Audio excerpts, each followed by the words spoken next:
স্বাগত 2025 বর্ণিল আতশবাজি সহ দেশে দেশে বর্ণাঢ্য আয়োজনে খ্রিস্টীয় নতুন বছর বরণ। 25 জুলাই গণহত্যার বিচার দেখতে চায় সাধারণ মানুষ, শক্ত পররাষ্ট্রনীতিতে মাথা উঁচু করে চলার প্রত্যয়। আমাদের যে অধিকার যে আমাদের ক্ষুণ্ণ হয়েছে, এই স্মৃতিগুলোর আর পুনরাবৃত্তি আমরা চাই না। ছাত্র এবং নাগরিকদের রাজনৈতিক সক্রিয়তার জায়গা থেকে বাংলাদেশে নতুন একটি রাজনৈতিক শক্তির আগমন ঘটবে। দেড় যুগে পুঁজিবাজার থেকে 1 লাখ কোটি টাকা হাওয়া, সংস্কার শেষে আসছে বছর ঘুরে দাঁড়ানোর আশা।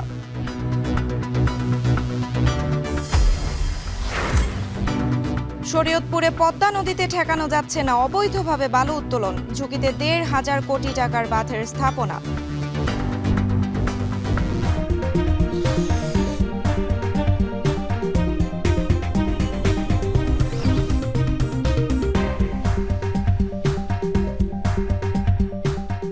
স্বাগত এখন সকালে, পুরো আয়োজন জুড়ে সঙ্গে আছি আমি সুমাইয়া রাত্রি। খ্রিস্টীয় নতুন বছর 2025 বরণ করল বাংলাদেশ। আতশবাজি, ফানুস সহ নানা আয়োজনে পুরনোকে বিদায় জানিয়ে নতুন বছরকে স্বাগত জানিয়েছে রাজধানীবাসী। নাগরিকদের প্রত্যাশা, পরবর্তী বাংলাদেশ 2025 সালে পৌঁছাবে কাঙ্ক্ষিত গন্তব্যে। রকিবুল রাহাতের প্রতিবেদন। নিষেধাজ্ঞা অমান্য করেই পুরান ঢাকার আকাশ সেজেছে বর্ণিল রঙের আতশবাজিতে। মুহুর্মুহু আতশবাজি আর পটকার শব্দ বার্তা দিয়েছে পুরাতন বিদায়ের। মহাধুমধামে আহ্বান জানিয়েছে নতুনকে। 2025-এ একটা সুন্দর দেশ চাই, স্বাধীন দেশ চাই, সুষ্ঠুভাবে স্বাধীন নাগরিক হিসেবে এই দেশে বাঁচতে চাই শান্তিতে। ভালো কিছুই চাই, যাতে সামনের দিনগুলো অনেক ভালো যায়। খোলা স্থানে জমায়েত নিষেধ ছিল ঢাকা মেট্রোপলিটন পুলিশের, তাই ছাদে ছাদে জমকালো আয়োজন। উৎসাহের কমতি নেই উদযাপনেও।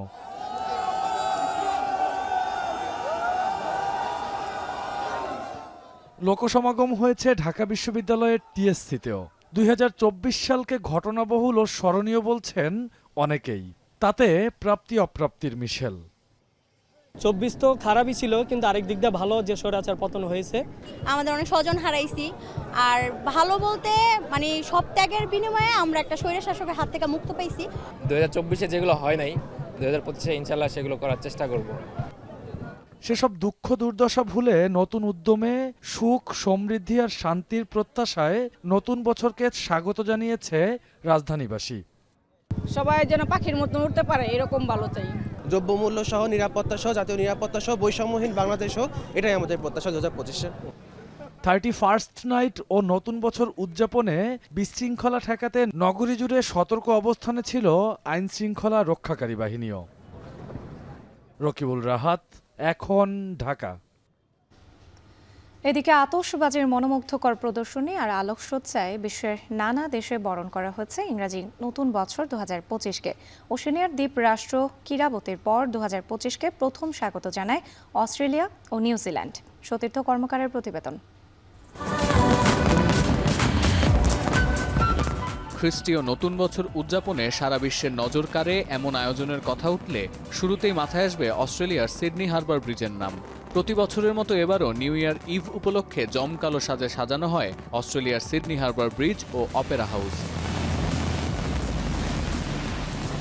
হারবার ব্রিজের সামনে স্থানীয়দের পাশাপাশি হাজির হন অন্তত 10 লাখ দেশি বিদেশি পর্যটক। দ্য স্ট্যান্ডার্ডের প্রতিবেদন বলছে, সম্প্রচার মাধ্যমে সরাসরি সিডনি হারবারের বর্ষবরণের অনুষ্ঠান দেখেছেন বিশ্বের 50 কোটিরও বেশি মানুষ। এর আগে নিউ ইয়ার ইভে জমকালো প্রদর্শনী দেখতে নিউজিল্যান্ডের উত্তরাঞ্চলীয় শহর অকল্যান্ডের 328 মিটার লম্বা স্কাই টাওয়ারে ভিড় করেন দেশি বিদেশি পর্যটক ও স্থানীয়রা। স্থানীয় সময় রাত 12টায় অকল্যান্ডের হারবার ব্রিজে শুরু হয় ভেক্টর লাইটের খেলা। আতশবাজির আলোয় ঝলমলিয়ে ওঠে দ্বীপের আকাশ। জেজু এয়ারলাইন্সের বোয়িং বিমান বিধ্বস্তে 179 জন নিহত হওয়ায় খ্রিস্টীয় বছরের নতুন আয়োজন সীমিত করেছে দক্ষিণ কোরিয়া। জাপানের টোকিওর টোকুডাইজি মন্দিরে ঘণ্টা বাজিয়ে নতুন বছরকে বরণ করেন জাপানিরা। আর বেইজিংয়ের শোগান পার্কে সাংস্কৃতিক অনুষ্ঠান ও কনসার্টের মাধ্যমে ইংরেজি নববর্ষ বরণ করেছে চীন। ভিক্টোরিয়া হারবারে 12 মিনিট ধরে টানা আতশবাজির উৎসব পালন করেছে প্রাচ্যের লন্ডন খ্যাত দেশ হংকং। তাইওয়ানের রাজধানী তাইপের 101 তলা উঁচু ওয়ার্ল্ড ফিনান্সিয়াল সেন্টারের ওপর টানা 6 মিনিট আতশবাজির প্রদর্শনীর আয়োজন করা হয়েছে। ইন্দোনেশিয়ার বালির দ্বীপে জড়ো হয়ে বর্ষবরণের আয়োজনে অংশ নেন হাজারো পর্যটক। স্থানীয়দের উপস্থিতিও ছিল চোখে পড়ার মতো। আর নতুন বছরকে বরণ করে নিতে বুদ্ধের মন্দিরে মন্দিরে প্রার্থনার আয়োজন করেছে থাইল্যান্ড। সিঙ্গাপুরের মেরিনা বেতে 15 মিনিটের আতশবাজির প্রদর্শনী নজর কেড়েছে দর্শনার্থীদের। সতীর্থ কর্মকার, এখন বিশ্ব। এদিকে মধ্যরাতে রাজধানীর গুলশানের রেনেসা, ওয়েস্টিন, বনানীর হোটেল শেরাটন আর গুলশানের আর উত্তরের রেজেন্সি হোটেল সহ 8টি হোটেলে অভিযান চালিয়ে বিপুল পরিমাণ বিদেশি মদ ও বিয়ার উদ্ধার করেছে মাদকদ্রব্য নিয়ন্ত্রণ অধিদপ্তর। মাদকদ্রব্য নিয়ন্ত্রণ অধিদপ্তর জানিয়েছে, সরকারের নির্দেশনা অনুযায়ী 31st নাইটে সব বার বন্ধ রাখার নির্দেশ ছিল। এ সময় 5 তারকা হোটেলের বারগুলো বন্ধ থাকলেও হোটেল রুমগুলোতে মাদক গ্রহণের প্রমাণ পেয়েছে মাদকদ্রব্য নিয়ন্ত্রণ অধিদপ্তর। 8টি দল এই অভিযান পরিচালনা করে। সে সময় বিপুল পরিমাণ মাদকদ্রব্য উদ্ধার করা হয়।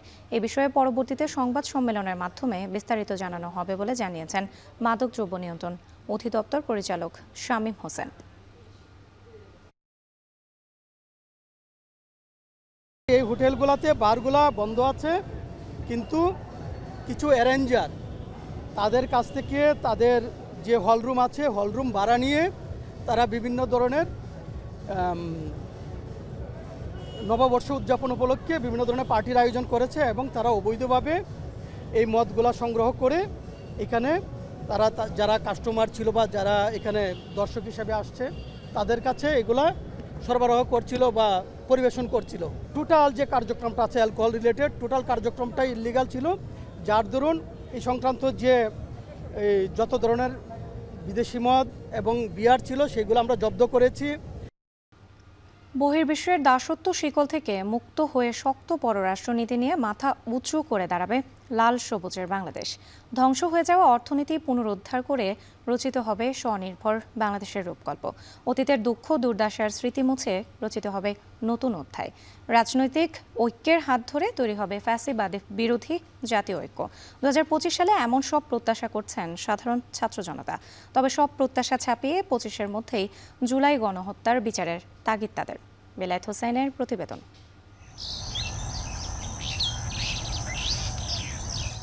25-এর রাঙা সকালে যে সূর্যটা উদিত হলো তার পেছনের ইতিহাস কতটা বিষাদময়। অতীতের 53টা সূর্যোদয় নিশ্চয়ই সেই সাক্ষ্য বয়ে চলে। অবশেষে অস্তমিত হয়েছে হতাশার কালো মেঘে ঢাকা আকাশে। 1971 সালে যে আকাঙ্ক্ষা নিয়ে মুক্তি সংগ্রামে ঝাঁপিয়ে পড়েছিল মুক্তিকামী জনতা, প্রশ্নটা তো সেখানেই, স্বাধীনতার এত বছর পরও কেন 24 সালে এসে সেই একই মুক্তির আশায় রক্তে লাল রঞ্জিত হয়েছে প্রিয় মাতৃভূমির জমিন।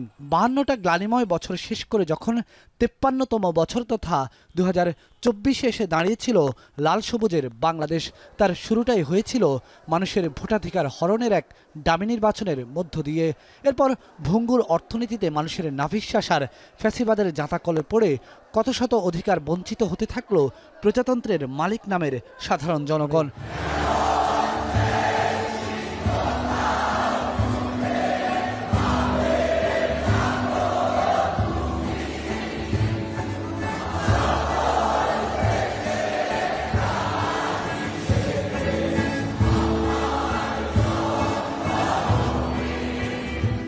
সকল বঞ্চনার কড়ায় গণ্ডায় হিসেব বুঝিয়ে দিতে বছরের ঠিক মাঝামাঝিতে তরুণ ছাত্র জনতার রাজপথের লড়াই ছিল এক বিস্ফোরিত গণ অভ্যুত্থানের দ্রোহযাত্রা। এর মাঝে কত প্রাণ অকালে ঝরেছে, কত দেহ ক্ষত বিক্ষত হয়ে বঙ্গুত্ব বরণ করে নিয়েছে। তবুও তাদের একটাই প্রত্যয়, মাতৃভূমি অথবা মৃত্যু। যে প্রজন্ম বড় হয়েছে দীর্ঘ সময়ের দুঃখ স্মৃতি নিয়ে, তারা চান আর যাতে পুনরাবৃত্তি না হয় সেই রক্তাক্ত সংঘাতের বিষাদময় অধ্যায়। ইতিহাসের পাতার মধ্য দিয়ে হেঁটে যাচ্ছে যে প্রজন্ম, তারা বলছেন এই যে বৈপ্লবিক পরিবর্তনের সূচনা হলো, সেই উত্তরণটা যেন আরও বেশি স্থিতিশীল হয়। দীর্ঘ সময়ের একটা অতীতের দুঃখ স্মৃতি নিয়ে আমরা বড় হয়েছি এই প্রজন্ম। আমরা চাই 24 পরবর্তী সময়ে 25 সালে যখন আমরা পা রাখবো, তখন এই অতীতের যে কনফ্লিক্ট, আমাদের যে ব্লাডশেড, আমাদের যে অধিকার যে আমাদের ক্ষুণ্ণ হয়েছে, এই স্মৃতিগুলোর আর পুনরাবৃত্তি আমরা চাই না। আমরা চাই 25টা আমাদের শুরু হোক ঐক্যের মধ্য দিয়ে, প্রতিষ্ঠা আমাদের এই 25 সালটা শুরু হোক সংস্কারের মধ্য দিয়ে এবং ঐক্য এবং সংস্কারের সংমিশ্রণে আমাদের গণতান্ত্রিক যে যাত্রা নির্বাচনের দিকে আমরা হচ্ছে এই 25-এর মধ্য দিয়ে আমরা যাই। আই জাস্ট হোপ যে 2025 সালে আমাদের এই যে একটা নব উত্তরণ হয়েছে, একটা বৈপ্লবিক উত্তরণ হয়েছে মনস্তাত্ত্বিক এবং রাজনীতি সংস্কৃতি সব দিক থেকে, সেই উত্তরণটাকে আমরা আরও বেশি স্টেবল ফর্মে একটা ফরমেশনের মধ্য দিয়ে দেখতে পারবো। 2025 সালে তাদের প্রত্যাশা সমাজে থাকবে না কোনো বৈষম্য, মানুষের মর্যাদা পাবে, প্রতিষ্ঠিত হবে ন্যায় বিচার, ফিরবে অর্থনীতির স্বনির্ভরতা, আর বিশ্বের দরবারে শক্তিশালী পররাষ্ট্রনীতি নিয়ে মাথা উঁচু করে দাঁড়াবে বাংলাদেশ। যখন ইউনূস সরকার এখানে ক্ষমতা নেয়, তাদের কাছে কিন্তু লিটারালি একটা শ্যাটার্ড দেশ, সে কিন্তু টুকরাগুলোকে তার জোড়া লাগাতে হচ্ছে। আমরা আশা করতে পারি যে 2025 সালে বাংলাদেশের একটা যুগান্তকারী পরিবর্তন আসতে যাচ্ছে, অন্তত দালিলিক পরিবর্তন। 2025 হবে সম্ভাবনার বছর, যখন ছাত্র এবং নাগরিকদের রাজনৈতিক সক্রিয়তার জায়গা থেকে বাংলাদেশে নতুন একটি রাজনৈতিক শক্তির আগমন ঘটবে। এই যে এত প্রত্যাশা, তার জন্যই প্রয়োজন জাতীয় ঐক্য। 25-এর প্রত্যাশা অবশ্যই এই ঐক্য অটুট থাকুক ফ্যাসিবাদ বিরোধী সকল শক্তির মাঝে। ফ্যাসিবাদের বিরোধিতার প্রশ্নে বাংলাদেশের সমস্ত রাজনৈতিক দলগুলো, রাজনৈতিক পক্ষগুলো একই সুরে তারা কথা বলবে। একটা পয়েন্টে যে এই দেশটাকে আমাদের একটা মিনিমাম রাজনৈতিক বন্দোবস্তের মধ্যে নিয়ে যেতে হবে, এটা হচ্ছে আমাদের পলিটিক্যাল কমিটমেন্ট, যেটা আসলে এই রাজনৈতিক সংগঠনগুলোও করেছিল। আমি বিএনপি বলি বা জামাত বলি, সকল পলিটিক্যাল পার্টির কিন্তু সেই 23 সাল থেকে একটা কমিটমেন্ট ছিল। ফেসিবাদের বিপক্ষে যারা ছিল তাদের মধ্যে ঐক্যটি অটুট থাকুক, কারণ পরবর্তী বাংলাদেশকে যদি আমরা বিনির্মাণ করতে চাই, জাতীয় ঐক্যের কোনো বিকল্প নেই। তবে সকল প্রত্যাশা ছাপিয়ে তাদের দাবি অবশ্যই বিচার করতে হবে গণহত্যার। আওয়ামী লীগ যে পরিমাণ হচ্ছে নির্যাতন নিপীড়ন করেছে, গুম খুন করেছে, আমরা যদি বিচারটাকে নিশ্চিত করতে পারি, পিলখানা থেকে শুরু করে শাপলা, পরবর্তীতে হচ্ছে বিএনপি নিধন, জামাত নিধনের যেই নোংরা যে কর্মসূচিগুলো হাতে নিয়েছে, সেগুলোর যদি বিচার আমরা নিশ্চিত করতে পারি, এই সরকারের প্রতি মানুষের যে আস্থা, এই আস্থার জায়গাটি সুদৃঢ় হবে। এটা প্রত্যাশার বিষয় না, এটা করতেই হবে। গণহত্যার বিচার এটা করতেই হবে। গণহত্যার বিচারের আগে কোনো ধরনের নির্বাচনী কাঠামোর মধ্যে আমরা ঢুকতে চাই না। রাষ্ট্রবিজ্ঞানী অধ্যাপক সলিমুল্লাহ খান বলেন, 2024-এ মানুষের মুক্তির যে সূত্রপাত হয়েছে তার পূর্ণতা পাক 2025-এ এসে। এক্ষেত্রে বিগত ফ্যাসিবাদী সরকারের বিকল্প হয়ে উঠতে হবে জনগণকে। এই রাষ্ট্র জনগণের সম্পত্তি, তা জনগণের হাতেই ফিরে আসতে হবে। 24 হচ্ছে মুক্তির বছর, কিন্তু মুক্তি জিনিসটা তো দুদিনের ব্যাপার না, এটা মুক্তির সূত্রপাত হলো। দাবি ছিল এর কোনো বিকল্প নাই, তো জনগণকে প্রমাণ করতে হবে তার একটা বিকল্প আছে। সেই বিকল্প হচ্ছে সমগ্র জনগণ। আমরা এক পরিবারের জায়গায় আরেক পরিবার যেমন চাই না, এক নেতার পরিবর্তে আরেক নেতাও চাই না, কিন্তু জনগণের যে সম্পত্তি এই রাষ্ট্র, সেটা যেন তাদের হাতে ফিরে আসে। তিনি আরও বলেন, ফ্যাসিবাদী শক্তিকে বাইরে রেখেই সুসংহত করতে হবে জাতীয় ঐক্যকে। এই মুক্তিযুদ্ধকে বদভাবে যারা ব্যবসায়ী পরিণত করেছিল, তাদের বাদ দিয়ে ঐক্য করতে হবে। সবাইকে মিলে একটা ঐক্য, এটা কোনো জাতীয় ঐক্য নয়। ফ্যাসিবাদকে উৎখাত করার সংগ্রামে যারা লড়াই করেছিল, তাদের সকলের কণ্ঠস্বর যেন আগামী দেশের নির্বাচন ব্যবস্থায় থাকে, এইটাই হচ্ছে জাতীয় ঐক্য। মুক্তিযুদ্ধ পরবর্তী সময়ে চেতনার নামে যে বাণিজ্য চলেছে, তা যেন 24 পরবর্তী বাংলাদেশে আর কখনো পুনরাবৃত্তি না হয়। 2025 সালে এটাই প্রত্যাশা প্রবীণ এই রাষ্ট্রচিন্তকের। বেলায়েত হোসাইন, এখন, ঢাকা। 2021 সালের পর 2024-এ সবচেয়ে বেশি ক্ষতি হয়েছে বিনিয়োগকারীদের। বছর জুড়ে সূচকের পতনে নিঃস্ব হয়েছে অনেক বিনিয়োগকারী, যা অনেকটা নীরব রক্তক্ষরণ বলছেন তারা। এর কারণ হিসেবে আওয়ামী লীগ সরকারের আমলের লুটপাটকেই দায়ী করছেন বিশ্লেষকরা। তবে যে সংস্কার শুরু হয়েছে, এতে আগামী বছরের মাঝামাঝি এর সুফল পাওয়া যাবে বলে মনে করেন বিশেষজ্ঞরা। বিস্তারিত জানাচ্ছেন আতাউর নিয়ন।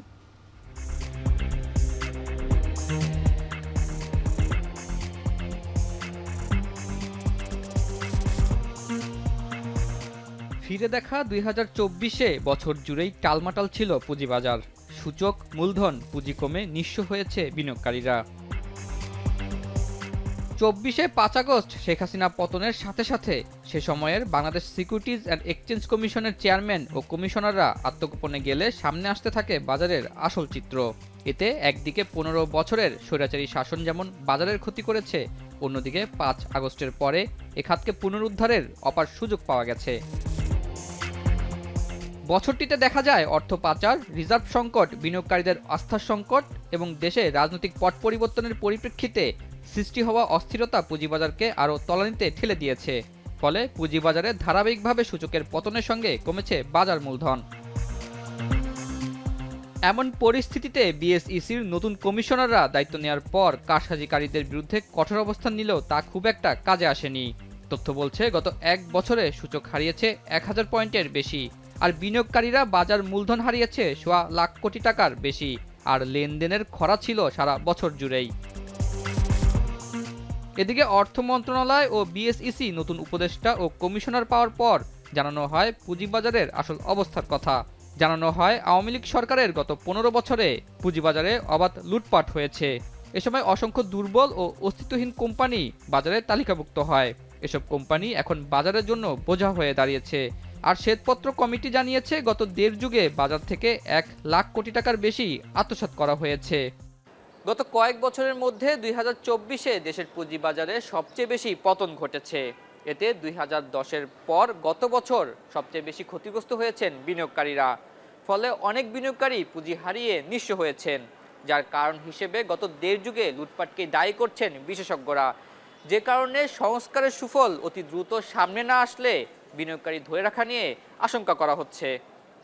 সেই সাথে গত 15 বছরে যে অস্তিত্বহীন মন্দ কাগজে কোম্পানি বাজারে আনা হয়েছে, এতে গত বছরেও প্রায় 1 লাখ বিনিয়োগকারী বাজার ছেড়েছে।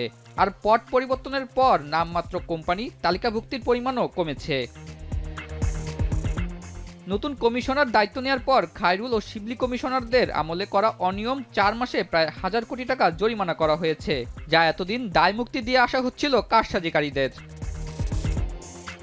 আর এই কারণে বর্তমান কমিশন আসার পর এ বাজারের আস্থা ফেরাতে গঠন করে অনিয়ম কারসাজি দুর্নীতি অনুসন্ধানে তদন্ত কমিটি। সেই সাথে সংস্কারে একটি টাস্ক ফোর্স গঠন করা হয়। তাই বিগত সময়ে এই বাজার লুটপাটের পুঁজিবাজার ছিল বলে জানান বিশ্লেষকরা। বিগত সময় যেগুলো ঘটে গেছে সেটার কিন্তু দায় দায়িত্ব আসলে বর্তমান কমিশনারের যেমন নাই, বর্তমান সরকারেরও তেমন নাই। দিকে হচ্ছে তারল্যের যে একটা জটিলতা, অন্যদিকে হচ্ছে মানুষের আস্থার একটা সংকট। এই দুইটার কম্বিনেশনে কিন্তু পুঁজিবাজারে যে অবস্থাটা আছে। তবে আমি যদি সম্ভাবনার কথা বলি তাহলে অবশ্যই 2025 সালের মিড রেঞ্জে যেই মানে কাজগুলো হাতে নেওয়া হয়েছে তার কিছু কিছু সুফল অর্থনীতিতে দেখা দিবে। তবে সঠিকভাবে সংস্কার হলে আগামী বছরেই বাজার ঘুরে দাঁড়ানোর আশা প্রকাশ করলেন এই বিশেষজ্ঞ। ইনভেস্টমেন্ট স্লো ডাউন হয়েছে, এগুলো আমাদের সত্য কথা আমরা স্বীকার করে নিতে হবে। কিন্তু নিউ ইয়ার যেটা আমরা সামনে আমরা দেখতেছি 2025, সেখানে আমি আশা করতেছি যে সুদের হারটা নমনীয় হবে, শেয়ার বাজারের দিকে আবার ফান্ড ইনফ্লো করবে, মানে ফেরত আসবে। বিশেষজ্ঞরা বলছেন জুলাই বিপ্লবের মাধ্যমে পুঁজিবাজারকে ঘুরে দাঁড়ানোর যে সুযোগ পাওয়া গেছে তা কাজে লাগাতে না পারলে এ বাজার তলানিতে থেকে যাওয়ার আশঙ্কা রয়েছে। আতাউর নিয়ন, এখন, ঢাকা। উত্তরের হিমেল হাওয়ায় নওগাঁয় বেড়েছে শীতের তীব্রতা। এতে সবচেয়ে কষ্টে আছে নিম্ন আয়ের মানুষ। এ নিয়ে আরও জানাতে নওগাঁ শহরের বক্তারপুর মোড় থেকে যুক্ত হচ্ছেন আব্বাস আলী। আব্বাস, আপনার কাছে জানতে চাই ছিন্নমূল মানুষের কি অবস্থা এই শীতে, এবং একই সাথে জানতে চাই শীতে জনজীবনে ভোগান্তি কেমন দেখছেন?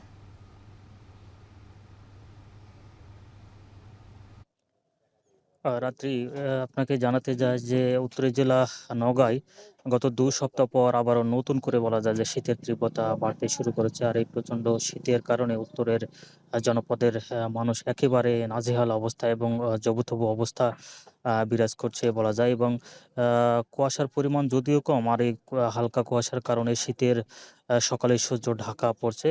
দুপুর পর কিছুটা সূর্যের দেখা মিললেও একেবারে নিরুত্তাপ অবস্থায়। প্রচণ্ড শীতের কারণে যারা নিম্ন আয়ের মানুষ এবং শ্রমজীবী মানুষ রয়েছেন তারা আসলে সকালে কাজে যোগ দিতে পারছেন না। এখন যেহেতু ইরিবোরো মৌসুম রোপণের প্রস্তুতি চলছে, যেহেতু বীজতলা রোপণ করছেন অনেকে, যারা কৃষক রয়েছেন তারা জমিতে আসলে এই সকালের পানিতে নামতে পারছে না। যদিও অনেকে নামছেন, হাত পা একেবারে আসলে হিম অবস্থা হয়ে যাচ্ছে। আজকে তাপমাত্রার কথা যদি বলি যে আজ সকাল ৬টায় তাপমাত্রা রেকর্ড করা হয়েছে 11.8 ডিগ্রি সেলসিয়াস, যা গতকাল ছিল 11.5 ডিগ্রি সেলসিয়াস। অর্থাৎ তাপমাত্রার পারদ গত 2 দিন থেকে ওঠানামা করছে এবং সর্বোচ্চ তাপমাত্রা বিরাজ করছে প্রায় 21 ডিগ্রি সেলসিয়াস পর্যন্ত। এবং যারা নিম্ন আয়ের মানুষ হয়েছেন, কাজে ঠিকমতো যোগ দিতে পারছেন না, তারা দেখা যাচ্ছে যে ৯টায় পরে বাড়ি থেকে বের হচ্ছেন এবং অনেকে কাজে যোগ দিচ্ছেন এবং তাদের আয় রোজগার অনেকটা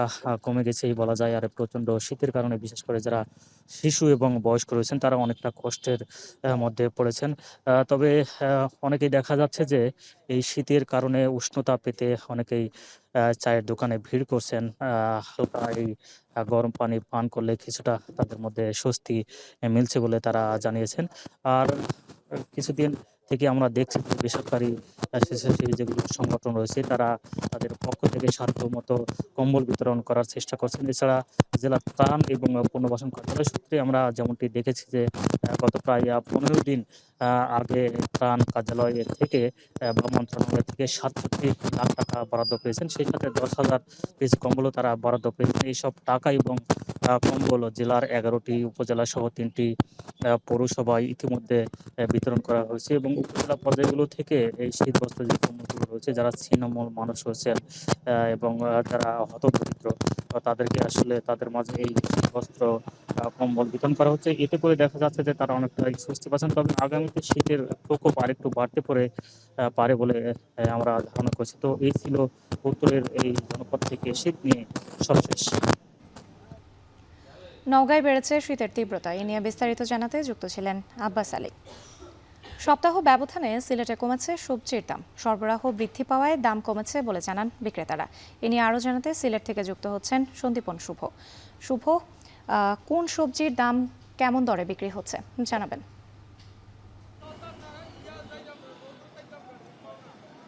রাত্রি, প্রথমেই বছরের শুরুতে আপনাকে নববর্ষের শুভেচ্ছা। আমি রয়েছি সিলেটের ঐতিহ্যবাহী সুবহানীঘাট সবজির বাজারে। আজকেও কিন্তু গত সপ্তাহে আমরা যেমনটি জানিয়েছিলাম তেমনটি কিন্তু আজকেও সবজির দাম কিন্তু আরও কমেছে, আর যে কারণে কিন্তু স্বস্তি রয়েছে সিলেটের সবজির বাজারে। আজকের বাজার দরের কথা যদি আমি আপনার উল্লেখ করি, সেক্ষেত্রে টমেটো বিক্রি হচ্ছে পাইকারি বাজারে 40 থেকে 45 টাকা, সেটি খুচরা বাজারে গিয়ে বিক্রি হচ্ছে 55 থেকে 60 টাকা। ফুলকপি বিক্রি হচ্ছে পাইকারি বাজারে মাত্র 10 থেকে 15 টাকা, সেটি খুচরা বাজারে বিক্রি হচ্ছে 25 থেকে 30 টাকা। আলুর কথা যদি বলি, সেটি 42 থেকে 44 টাকা বিক্রি হচ্ছে, যেটি খুচরা বাজারে 60 টাকা বা 55 টাকা এরকম বিক্রি হচ্ছে। পাশাপাশি যদি আমি বাঁধাকপির কথা বলি, বাঁধাকপিও কিন্তু 15 থেকে 20 টাকায় বিক্রি হচ্ছে পাইকারি বাজারে, খুচরা বাজারে যেটি 25 থেকে 30 টাকায় বিক্রি হচ্ছে। আমি যদি শালগমের কথা বলি, শালগম মাত্র 14 টাকায়, এখানে 12 থেকে 14 টাকায় কেজি প্রতি পাইকারি বাজারে বিক্রি হচ্ছে, যেটি কিন্তু খুচরা বাজারে মাত্র 20 থেকে 25 টাকায় বিক্রি হচ্ছে। সেক্ষেত্রে কাঁচামরিচের ঝাঁজের কথা যদি বলি, কাঁচামরিচের ঝাঁজও কিন্তু অনেক নেমে এসেছে, অর্থাৎ কাঁচামরিচের দামও কিন্তু অনেক কমে গেছে। মাত্র আমরা আজকে সকালে কথা বলেছিলাম 35 থেকে 40 টাকায় পাইকারি যেটি বিক্রি হচ্ছে, খুচরা বাজারে সেটি বেড়ে গিয়ে 55 থেকে 60 টাকায় বিক্রি হচ্ছে। অত্যন্ত চমৎকারভাবে আজকে আমরা দেখেছি যে নতুন নতুন শাকসবজিও আসছে। শাকের কথা যদি বলি, আমরা পালং শাক সহ, লাল শাক সহ নানা ধরনের শাক রয়েছে আজকে, সেই শাকগুলো কিন্তু দাম অনেকটাই কমেছে। এবং আমি যদি বলি দাম কমার মূল কারণ হচ্ছে যে সিলেটের সবজির উৎপাদন, আমদানি কিন্তু অনেকটাই বেড়েছে। সিলেটের মার্কেটে যেটি ছিল যে আগে সবজি কিন্তু কম আসতো, কিন্তু দিন দিন সবজির উৎপাদন বেড়েছে, আমদানি বেড়েছে, সরবরাহ বেড়ে যাওয়ায় কিন্তু দামও কমতির দিকে আছে। সবাই আসলে সবজির বাজার নিয়ে অনেকটাই স্বস্তিতে আছেন। আর এই ছিল সিলেটের সবজি বাজার নিয়ে আমার কাছে সর্বশেষ। সিলেটের বাজার পরিস্থিতির খবর জানাতে যুক্ত ছিলেন সন্দীপন শুভ। কুমিল্লায় 2023-এর তুলনায় 2024 সালে রেমিটেন্স বেড়েছে 26%। এবছর জনশক্তি রপ্তানিতেও শীর্ষে এই জেলা। তবে লোভনীয় ফ্রি ভিসায় প্রবাসে গিয়ে সর্বস্ব হারিয়েছেন অনেকে। এমন অবস্থায় দক্ষ জনশক্তি রপ্তানি নিশ্চিতে সরকারি প্রশিক্ষণ আহ্বান জানিয়েছেন সংশ্লিষ্টরা। খালেদ সাইফুল্লাহর প্রতিবেদন, ক্যামেরায় ছিলেন বাসির আহমেদ। মধ্যপ্রাচ্যের তরুণ উদ্যোক্তা ফরহাদ আলম জনশক্তি রপ্তানি ও রেমিটেন্স অর্জনে দেশের শীর্ষ জেলা কুমিল্লায় 2024 সালে 11,64,00,000 টাকা দেশে পাঠিয়ে দ্বিতীয় হয়েছেন। গেল বছর জেলার সবচেয়ে বেশি রেমিটেন্স পাঠিয়ে প্রথম হয়েছিলেন তারই চাচা ইয়াসিন আরাফাত। তাদের ডিজিটাল মার্কেটিং এজেন্সি বেকারত্ব দূর করেছে আরও অনেকের। সবার ইনকাম ট্যাক্সের আওতাধীন নিয়ে আসার জন্য যারা হুন্ডিতে টাকা আনতেছে সে অবৈধভাবে টাকা আনবে না, সে বলবে যে আমাকে তো ইনকাম ট্যাক্সে আমাকে এটা দেখাইতে হবে, তো হুন্ডির টাকা তো সে দেখাতে পারবে না, তো সবাই বাধ্য হয়ে ব্যাংকিং চ্যানেল নিয়ে আসবে। বাংলাদেশে যারা এই মুহূর্তে স্কিল্ডেড পার্সন যাদেরকে আমি দুবাই শিফট করবো পারতেছি না, বাংলাদেশি আইডেন্টিটি হইলে ওরা অ্যাপ্লিকেশন রিজেক্ট করে দেয়, সো এটা ফিক্স করা প্রয়োজন। কুমিল্লাকে সমৃদ্ধির অনন্য উচ্চতায় এগিয়ে নিচ্ছেন প্রবাসীরা। 2024 সালের জানুয়ারি থেকে নভেম্বর পর্যন্ত কুমিল্লা থেকে প্রবাসী গিয়েছেন 91,379 জন, যা দেশের মোট জনশক্তি রপ্তানির 10%। এবছর জেলায় রেমিটেন্স এসেছে 1300 মিলিয়ন $। গেল বছরের তুলনায় যা 26% বেশি। রাষ্ট্রের অর্থনীতিকে চাঙ্গা করে দক্ষ জনশক্তি, তাই প্রবাসগামীদের দক্ষতা বাড়াতে নানা উদ্যোগ নিয়েছে সরকার। যুবোন্নয়ন অধিদপ্তর, আমাদের মহিলা বিষয়ক অধিদপ্তর সহ বেসরকারি অনেক প্রতিষ্ঠান যারা প্রশিক্ষণ নিয়ে কাজ করতেছে, আমরা একটা রেফারেল সিস্টেম চালু করতে চাই, রেফারেল মেকানিজম চালু করতে চাই, যাতে আমরা সবার সেবা তার একেবারে কাছে পৌঁছায় দিতে পারি। তারা যেন সঠিকভাবে প্রবাসে গমন করেন এবং দক্ষতা অর্জন করে যেন তারা যায়, যার ফলে তারা যেন বর্তমানে যে রেমিটেন্স আমরা পাচ্ছি দেশের মানুষ, তার থেকে যেন বেশি সংখ্যক রেমিটেন্স আমরা পেতে পারি। তবে রয়েছে বিভিন্ন এজেন্সির ফ্রি ভিসার ফাঁদে পড়ে নিঃস্ব হওয়ার গল্প। অভিবাসীদের নিয়ে কাজ করা বেসরকারি সংস্থা রামরুর তথ্য বলছে, বিদেশে কাজ না পাওয়াদের 50%ই ফ্রি ভিসায় গিয়েছেন। এই অভিবাসন ব্যয়টা যে হাত বদলের কারণে বাড়ছে বা সিন্ডিকেটের কারণে বাড়ছে, সেই জায়গাটাতে কিন্তু ফোকাস করার একটা জায়গা আছে এবং আমার মনে হয় যে একটা সময় উপযোগী সিদ্ধান্ত, সরকারি নজরদারির মাধ্যমে এটাকে নিরসন করা সম্ভব। দেশের অর্থনীতির অন্যতম প্রধান খাত রেমিটেন্স। বৈদেশিক মুদ্রার আয় চলমান রাখতে বিদেশ থেকে অর্থ আনয়নে নিয়ম নীতি শিথিল করতে হবে, তেমনি প্রবাসীদের প্রতি আরও মনোযোগী হবে রাষ্ট্র, এমনটা প্রত্যাশা প্রবাসীদের। খালিদ সাইফুল্লাহ, এখন কুমিল্লা। নাব্য সংকটে যশোরের নওয়াপাড়া নৌ বন্দর দিয়ে পণ্য আমদানি কার্যক্রম ব্যাহত হচ্ছে, বিঘ্ন ঘটছে নৌযান চলাচলেও। সড়ক, রেল ও নৌপথ ব্যবহার করে এই বন্দরে পণ্য আনা নেয়ার সুযোগ থাকলেও বাণিজ্যিকভাবে ক্ষতিগ্রস্ত হচ্ছেন ব্যবহারকারীরা। তবে বন্দরের উন্নয়নে 454 কোটি টাকার এই প্রকল্প প্রস্তাব করা হয়েছে বলছে কর্তৃপক্ষ। রিপন হোসেনের তথ্য ছবিতে প্রতিবেদন। কর্মব্যস্ত যশোরের নাওয়াপাড়া নৌবন্দর। নৌপথের সাথে রেল ও সড়ক যোগাযোগের সুবিধার কারণে পণ্য আনা নেয় ব্যবসায়ীদের আগ্রহের কেন্দ্রে ছিল বন্দরটি। সমুদ্রপথে আসা পণ্য লাইটারিজ জাহাজে ভৈরব নদ হয়ে এই বন্দরে খালাস হয়। এছাড়া এখান থেকে মাত্র 150 থেকে 200 মিটার দূরত্বে যশোর খুলনা মহাসড়ক ও রেলপথ। এত সুবিধার পরেও বন্দরের ভবিষ্যৎ নিয়ে শঙ্কায় ব্যবহারকারীরা। নদের বিভিন্ন পয়েন্টে পলি জমে জেগে উঠেছে চর। নাব্য সংকটে ব্যাহত হচ্ছে পণ্য আমদানি কার্যক্রম, বিঘ্ন ঘটছে নৌযান চলাচলে। এতে বাণিজ্যিকভাবে ক্ষতিগ্রস্ত হচ্ছেন বন্দর ব্যবহারকারীরা। বলছেন, এখনই নদের খনন সহ ব্যবস্থা না নিলে ক্ষতিগ্রস্ত হবে বন্দর কেন্দ্রিক ব্যবসা। বিশেষ করে ভারতের কলকাতা পর্যন্ত, নেপাল, সব জায়গায় এখান থেকে মালামাল পরিবহন করা সম্ভব। 1 নম্বর সমস্যা হচ্ছে আমাদের নাব্যতা। আগে তো নাব্যতা ছিল না, এখানে 400-500 টনের কার্গো আসতো। নদীটা যদি কাটা হয় ঠিক মতন, তাহলে মনে হয় আমাদের এই নদীটা টেকবে, এবং নদী যে পরিমাণ কাটে তাকে কাটা বলে না। আমাদের নদী খনন করার কথা ছিল ড্রেজার মেশিন দিয়ে, সেইভাবে আসলে আমরা বিদ্যমান দেখতে পাচ্ছি না। নাওয়াপাড়া নৌবন্দরে প্রতিদিন প্রায় 30 থেকে 35 হাজার শ্রমিক কাজ করেন। তবে নাব্য সংকটের কারণে বন্দরের জাহাজ তীরে ফিরতে পারছে না। এতে কিছুটা দূর থেকে মালামাল মাথায় করে তীরে ওঠানোর সময় দুর্ঘটনার কবলে পড়ছেন শ্রমিকরা। পানির সমস্যা, পানি কম, মাটি পড়ে গেছে, নদী নষ্ট হয়ে গেছে। নদীতে চর পড়ে যাচ্ছে, স্পট পড়ে গেলে এবার জাহাজ কোলে আর ফিরতেছ না। ঘাটে জাহাজ মাটি কাটায় নাই, তো এই কারণে জাহাজ ভিড়তে পারে না। বন্দর ব্যবহারকারীরা বলছেন নাওয়াপাড়া বন্দর দিয়ে 2019-20 অর্থ বছরে 11.5 লাখ টন পণ্য আমদানি হয়, তবে পরের অর্থ বছরে তা নেমে দাঁড়ায় মাত্র 6 লাখ টনে। আর গত অর্থ বছরে আমদানি হয় 7 লাখ টন পণ্য। বিপরীতে রাজস্ব আদায় হয় 2.42 লাখ টাকা। দ্রুত সময়ে নাব্য সংকট দূর করা না গেলে ক্ষতির মুখে পড়তে হবে বলছেন ব্যবসায়ীরা।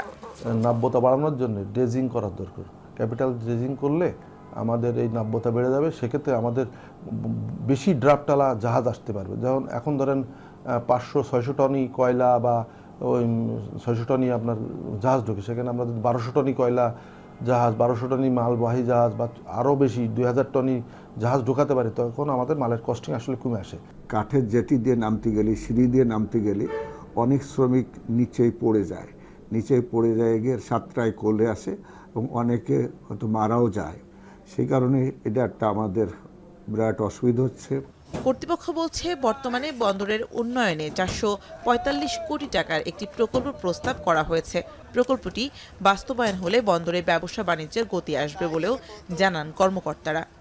অস্বাভাবিকভাবে পলি পড়ছে এখন ঘাটে, সেগুলো নিরসনের লক্ষ্যে আমাদের বর্তমানে 2টি ড্রেজার এবং এক্সকাভেটর নিয়মিতভাবে মেনটেন্যান্স ড্রেজিংয়ের কাজ করছে। এখানে একটা বড় ধরনের প্রকল্প বিআরডব্লিউটিএ তথা সরকার থেকে প্রস্তাবনা পেশ করা হয়েছে, এটা মন্ত্রণালয় পর্যায়ে আছে। এর আগে সবশেষ 2019 সালে 44 কোটি টাকা ব্যয়ে নদীর ড্রেজিং কাজ করে বন্দর কর্তৃপক্ষ। এখন যশোর। শরীয়তপুরের পদ্মা নদী থেকে অবৈধভাবে বালু উত্তোলন করছে সংঘবদ্ধ চক্র। প্রতিদিন উত্তোলন করা হচ্ছে লাখ লাখ ঘনফুট বালু। অপরিকল্পিত বালু উত্তোলনে হুমকিতে পড়েছে প্রায় 1.5 কোটি টাকার ব্যয়ে নির্মিত পদ্মা নদীর ডানতীর রক্ষা বাঁধ সহ বহু স্থাপনা। প্রশাসনের অভিযানে জেল জরিমানার পরেও থামানো যাচ্ছে না অবৈধ বালু উত্তোলন। কাজী মনিরুজ্জামানের প্রতিবেদন। শরীয়তপুরের পদ্মা নদীর নড়িয়া এলাকা, নদীর মাঝে সারি সারি অবৈধ ড্রেজার। অপরিকল্পিতভাবে তোলা হচ্ছে বালু। একের পর এক বাল্কের যোগে নদীপথে নিয়ে যাওয়া হচ্ছে দেশের বিভিন্ন প্রান্তে। এ তো গেল দিনের দৃশ্য। প্রশাসনের চোখ ফাঁকি দিতে দিনের আলো কমতেই নদী তীরে নোঙর করা শতাধিক ড্রেজার সচল হয়ে ওঠে। অভিযোগ আছে প্রভাবশালী একটি মহলের ছত্রছায়ায় রাতের আধারেই কয়েক লাখ ঘনমিটার বালু উত্তোলন করে বিক্রি করছে একাধিক সংঘবদ্ধ চক্র। নদীর যে অংশে বালু উত্তোলন হচ্ছে তার কাছেই 1.5 কোটি টাকা ব্যয়ে নির্মিত পদ্মার ডানতীর রক্ষা বাঁধ, যে বাঁধ রক্ষা করেছে নড়িয়া ও জাজিরা উপজেলাকে। এরই মধ্যে ধসে গেছে পদ্মা সেতু সংলগ্ন বাঁধের 100 মিটার অংশ। এতে আতঙ্কিত পদ্মা পাড়ের মানুষ। এটা তো অপরিকল্পিতভাবে তার ইচ্ছা মতো, তার যতটুকু প্রয়োজন সে কতটুকু বিক্রি করে, তার বিক্রি করতেছে অবৈধভাবে। তো অন্ধকারে তো বহুতই কাটতে আছে, দেখা যাইতেছে রাইতে তো ঘুমো এখন যেন শব্দটা ভাঙে নিলে তো আমরা এই পারের মানুষ অনেক কষ্টেই থাকবো। যেমন যদি নদী ভাঙে, এটার ভয় তো থাকতে হবে আমাদের। এই যে বেড়িবাঁধটা যেন পোক্ত থাকে আর ড্রেজিং এর যে কাজগুলো এগুলো যেন বন্ধ থাকে, মানে আমরা এটাই চাচ্ছি। অবৈধ বালু উত্তোলন বন্ধে নির্বাহী কর্মকর্তার কাছে অভিযোগ দেওয়ার কথা জানায় ছাত্র জনতা। নদী তীর রক্ষায় প্রশাসনকে এগিয়ে আসার আহ্বান জানান তারা।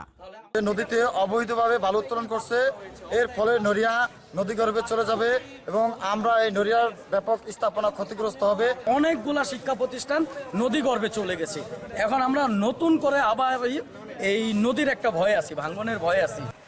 বালু উত্তোলনের এই মহোৎসবে মেতেছেন নড়িয়ার আজহার শিকারী তারা মিয়া ও জাজিরার রফিক খা, ফয়জল খা সহ আরও অন্তত 10 থেকে 12 জন। গোপনে ধারণ করা ভিডিওতে চক্রের অন্যতম সদস্য আজহার শিকারীর কথাও মেলে সেই তথ্যের প্রমাণ। চেষ্টা করেন টাকা দিয়ে টিম এখনকে ম্যানেজের।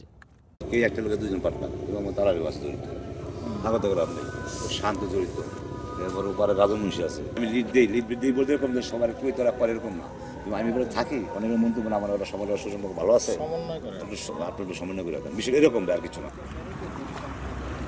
পানি উন্নয়ন বোর্ড বলছে অপরিকল্পিত ড্রেজিং বন্ধ না হলে ব্যাপক নদী ভাঙনের পাশাপাশি ঝুঁকিতে পড়বে তীর রক্ষা বাঁধ।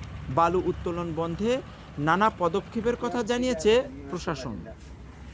নদী তীর সংরক্ষণ প্রকল্প এটা আপনারা জানেন যে অনেক গুরুত্বপূর্ণ, এবং কাছে যদি এটা ড্রেজিং করা হয় এটা অবশ্যই এটা ক্ষতির সম্মুখীন হবে, যেটাতে হচ্ছে সাধারণ জনগণ এবং নড়িয়াবাসী এদের জন্য হচ্ছে এটা হুমকি স্বরূপ হবে। আমরা যখনই খবর পাচ্ছি আমাদের অভিযান তখন তাৎক্ষণিকভাবে আমরা থানা পুলিশ, নৌ পুলিশ এবং পানি উন্নয়ন বোর্ডের সহযোগিতায় আমরা এই অভিযানগুলি পর্যালোচনা করছি। আমরা সর্বাত্মকভাবে তৎপর রয়েছি। সম্প্রতি পদ্মা নদীতে অভিযান চালিয়ে একটি অবৈধ ড্রেজার জব্দসহ 17 জনকে 10 লাখ টাকা জরিমানা ও 8 জনকে কারাদণ্ড দেয় ভ্রাম্যমাণ আদালত। কাজী মনিরুজ্জামান, এখন শরীয়তপুর। আরএফএল গিজারে আছে ওয়ার্ল্ড ফ্লো টেকনোলজি, যা পানি গরম করে 20% কম বিদ্যুৎ খরচে, আর একবার অন করলেই পানি গরম থাকে 24 ঘন্টা। আরএফএল গিজার, উষ্ণ পানির পরশ। প্রায় 200 বছরের পুরনো চা বাগানগুলোতে নতুন করে চা গাছ সৃজন না হওয়াতে এবং চা বাগানের জায়গায় অন্য আবাদ করার ফলে দিন দিন সংকুচিত হচ্ছে চা শিল্প। প্রায় প্রতিটি বাগানে কাঁচি দিয়ে পাতা তোলা ও অপরিষ্কার কারখানার কারণে কমছে গুণগত মান। এম এ হামিদের পাঠানো তথ্য ছবিতে বিস্তারিত। দেশের 169টি চা বাগানের মধ্যে 148টি সিলেট অঞ্চলে, এর মধ্যে মৌলভীবাজারেই 92টি। চা আবাদের কথা বলে বাগান কর্তৃপক্ষ সরকারের কাছ থেকে জমি লিজ নিলেও সেখানে করা হচ্ছে রাবার চাষ, বৃক্ষরোপণ, মাছ চাষ, আনারস সহ বিভিন্ন চাষাবাদ, যাতে এই শিল্পে ধস নামতে শুরু করেছে। বাগানের ছায়াদানকারী গাছগাছালি ও টিলাভূমি কেটে অবৈধভাবে বালু উত্তোলন করা হচ্ছে, ফলে দিন দিন নষ্ট হচ্ছে বাগানের জায়গা। প্রায় সবগুলো বাগানেই কাঁচি দিয়ে পাতা কাটায় কমেছে চায়ের গুণগত মান।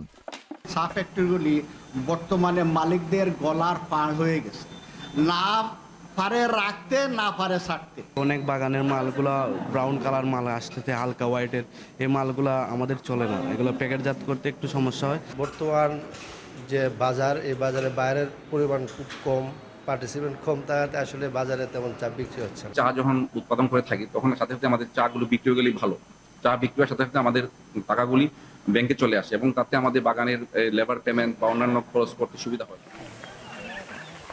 এদিকে শ্রমিক অসন্তোষ ও শ্রমিকের মজুরি না দেয়ায় কাজ বন্ধ থাকায় এবছর কমেছে চায়ের উৎপাদন। 1 কেজি চা তৈরিতে 220 টাকা খরচ হলেও তা বিক্রি করতে হচ্ছে 160 টাকায়। আমাদের মজুরি পরিশোধ না করার কারণে কাজের মধ্যে একটা স্পিড, একটা আমাদের গতির মধ্যে একটা স্থবিরতা একটা দেখা দিচ্ছিল, এবং এটা যেন কাজের আউটপুট একটা মানে খুব একটা পাইনি। উৎপাদন খরচ থেকে অকশন মূল্য কম পাওয়াতে মূল সমস্যাটা এখানে। তো আমরা সাম্প্রতিককালে কোম্পানির ফান্ড বৃদ্ধির জন্য প্লেসমেন্ট শেয়ার আমরা বলি, ওটা একটা অ্যারেঞ্জমেন্ট করা হচ্ছে। বাগান মালিকরা বলছেন বিদ্যুৎ, গ্যাস সহ বেশিরভাগ উপকরণের দাম বাড়লেও কমেছে চায়ের দাম। এতে অনেকেই বাধ্য হচ্ছেন বাগান বন্ধ করতে। তবে চা শিল্পের উন্নয়নে কাজ চলমান রয়েছে বলছেন চা বোর্ডের চেয়ারম্যান। বাগান মালিকদের সব ধরনের সহযোগিতার আশ্বাস দিচ্ছেন তিনি। কোয়ালিটিটাকে এমফাসাইজ করার জন্য আমাদের দিক থেকে আমরা প্রতিশ্রুতি দিয়েছি যে টি বোর্ডের দিক থেকে যত ধরনের সহযোগিতা, লাইক ট্রেনিং করানো, তাদেরকে বোঝানো, কর্মশালা করা, তাদের সাথে আলোচনা সভা করা, এগুলো সবই আমরা চালিয়ে যাচ্ছি এবং ভবিষ্যতে এটার ইন্টেন্সিটি বাড়াবো। চা শিল্পের উন্নয়নের জন্য কর্তৃপক্ষ যথাযথ ব্যবস্থা নিলে ধীরে ধীরে বাড়বে বাগানের সংখ্যা, ধ্বংসের মুখ থেকে রক্ষা পাবে চা শিল্প। এখন মৌলভীবাজার। শেষ করছি এখন সকাল, তার আগে শিরোনামগুলো আরও একবার।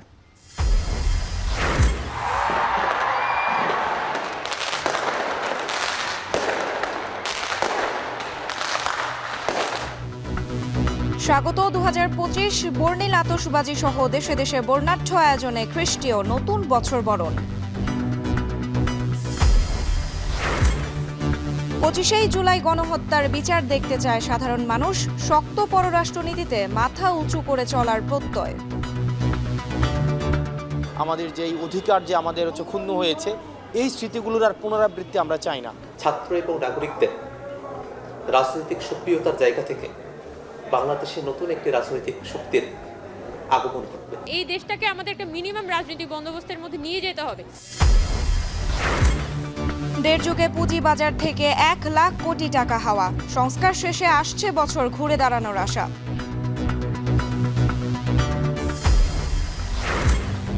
এবং শরীয়তপুরে পদ্মা নদীর ঠেকানো যাচ্ছে না অবৈধভাবে বালু উত্তোলন, ঝুঁকিতে 1,500 কোটি টাকার বাঁধের স্থাপনা। এই ছিল এখন সকালের আয়োজনে। এখন টেলিভিশন ওয়েবসাইটে দেখতে ভিজিট করুন www.ekon.tv। এছাড়া ফেসবুকে দেখতে ভিজিট করুন facebook.com/tv.ekon এবং ইউটিউবে এখন টেলিভিশন দেখতে ভিজিট করুন youtube.com/c/ekontv।